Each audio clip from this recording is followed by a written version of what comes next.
Amigos, minhas amigas, companheiros do canal Sem Censura, estamos aqui mais uma vez para falar de história, né? Nessa semana que será uma semana decisiva, porque estaremos aplicando as primeiras avaliações. E esse canal é um canal não só voltado, como já falei várias vezes, para a política, para questões que estão em vigência na nossa sociedade, na nossa política, mas também voltado para auxiliar os nossos alunos no que se refere à preparação para a realização das provas. E hoje nós vamos falar sobre a importância de se estudar a história. Por que é importante estudar a história? A história, meus amigos e companheiros, ela é uma importante ferramenta para tentar entender o passado, mas não fica somente preso ao passado. É um ramo do conhecimento que procura compreender o presente também. Procura compreender tudo aquilo que está acontecendo na nossa sociedade. Quando você busca a origem de um determinado fato, você consegue fundamentar o seu pensamento para criar argumentos e dessa forma promover uma maior interação a respeito de um determinado assunto. Então, de uma maneira bem resumida, a importância de se estudar a história é compreender o passado e dessa maneira conseguir entender o mundo em que vivemos, o presente, né? Não é compreender o futuro, porque ninguém consegue prever o que vai acontecer, né? Mas também a gente tem essa ideia muito clara de que a história vai nos auxiliar a entender o mundo que nós vivemos. E qual é a ferramenta que o historiador utiliza? O historiador ele procura por fontes históricas. Existem diversas fontes históricas. Existe a fonte histórica, que é uma fonte escrita, livros, revistas, certidões, cartas, né, manuscritos, diversas fontes escritas que o historiador pode utilizar para que dessa maneira ele consiga compreender um determinado objeto de estudo, né? Também temos a fonte iconográfica, um exemplo muito claro sobre isso. Quando os homens lá da pré-história desenhavam nas paredes das cavernas aquilo que eles estavam vendo, essa é uma fonte iconográfica, porque é uma imagem. Uma fotografia também é uma fonte histórica. Uma charge pode ser também considerada uma fonte histórica iconográfica. Tá? Fonte sonora, aquilo que eu escuto. Pode ser uma fita cassete, pode ser um vídeo, um áudio, né? Tudo que eu posso ouvir. E a fonte oral. A fonte oral é aquilo que eu estou falando, né? As sociedades que não utilizam a escrita, por exemplo, as comunidades indígenas, algumas comunidades até hoje na África que não utilizam a escrita, eles mantêm a sua história viva através da oralidade. Vai passando de geração a geração o conhecimento da história da sua aldeia. Então é uma fonte muito importante que é a fonte oral. Essa fonte oral é tão importante que ela foge dos documentos oficiais, daquilo que está escrito, e tenta resgatar a história da nossa sociedade.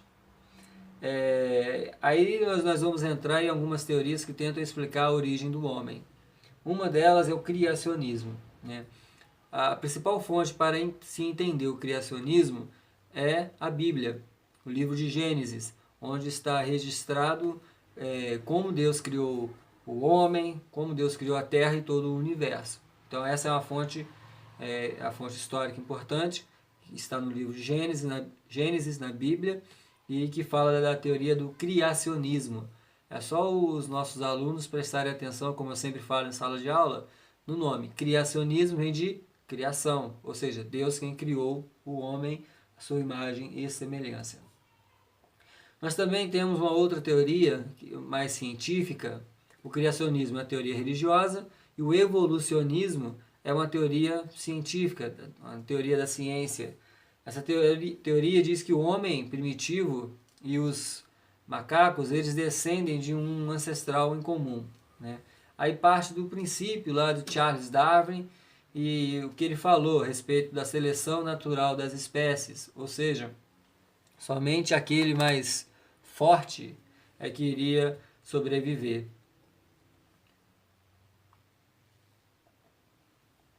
E diante da sua reformulação de ideias, ele criou algumas questões importantes relacionadas à espécie humana, né?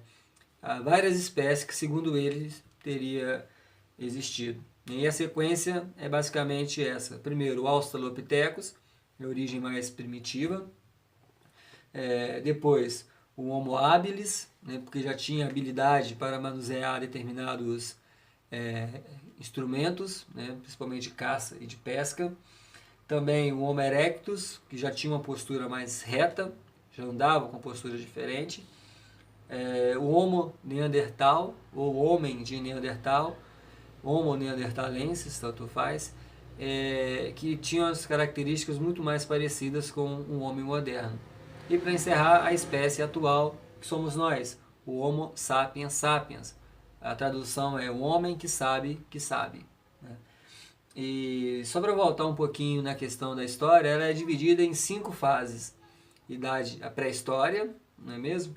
A Idade Antiga, a Idade Média, a Idade Moderna e a Idade Contemporânea em que nós estamos. É só para frisar que existe essa divisão para facilitar os estudos da nossa história.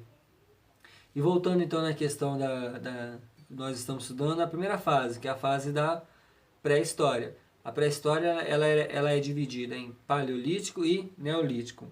E é importante a gente tentar entender, não decorar, porque eu jamais vou pedir que vocês decorem determinado assunto, mas vocês entenderem as principais características do período do Paleolítico. Quais são as características do período do Paleolítico? Primeiro, idade da pedra lascada, é a tradução, porque o homem usava lascas de pedra como ferramenta. E essas lascas de pedras eram fundamentais no sentido de que eles utilizavam para caçar os animais que eles iriam utilizar como alimento. Eles utilizavam como principal ferramenta o arco e a flecha. Eles eram caçadores e coletores, porque até o momento não praticava-se agricultura. E principalmente, aqueles homens lá do período do Paleolítico, eles eram nômades. Ou seja, eles não tinham uma moradia fixa. Eles viviam mudando constantemente de região. E ao contrário desse período do Paleolítico, nós temos o período do Neolítico. O que significa Neolítico? Idade da pedra polida. Por quê? O homem passou a trabalhar aquelas ferramentas e polir essas ferramentas, criando ferramentas muito mais sofisticadas, no sentido de melhorar a prática da caça e também da pesca. E nesse momento, um momento decisivo na história do ser humano, ele se tornou um agricultor e também passou a domesticar animais. E por como eles se tornaram agricultores? Porque existia divisão das tarefas. Enquanto o homem saía para caçar, as mulheres ficavam em casa coletando as frutas. E as mulheres, sábias, como sempre, elas perceberam que a semente, ao cair no chão, germinava e nascia novas plantas. Então elas perceberam que poderiam cultivar. Então, através da observação das mulheres, eles conseguiram desenvolver a prática da agricultura. Isso transformou a vida do homem no período do Neolítico, porque se eles passaram a cultivar os seus alimentos, não teria mais a necessidade de sair em busca de comida. Pelo contrário, eles passaram a produzir aquilo que era necessário à sua sobrevivência. E um fato importante também, ou seja, nesse sentido, o homem se tornou sedentário, ou seja, tinha um local fixo para morar. E para encerrar, os homens também eles passaram a dominar o fogo, também através da observação. Quando eles observavam que um raio caía numa mata seca e ali dava fogo, eles perceberam que poderiam dominar o fogo. E por que isso mudou a vida do homem? Simplesmente porque o homem passou a se aquecer, não morreria mais de frio, passou a assar a sua carne, melhorando assim a sua alimentação, e também o homem passou a se aquecer, né? E espantar os animais, aqueles animais perigosos que ofereciam perigo aos homens lá do período do Neolítico. Então essa é a nossa revisão. Também vou deixar aqui a descrição do meu blog. Pode entrar, ler os textos que já foram publicados e qualquer dúvida estarei sempre à disposição. Um grande abraço a todos e até a próxima.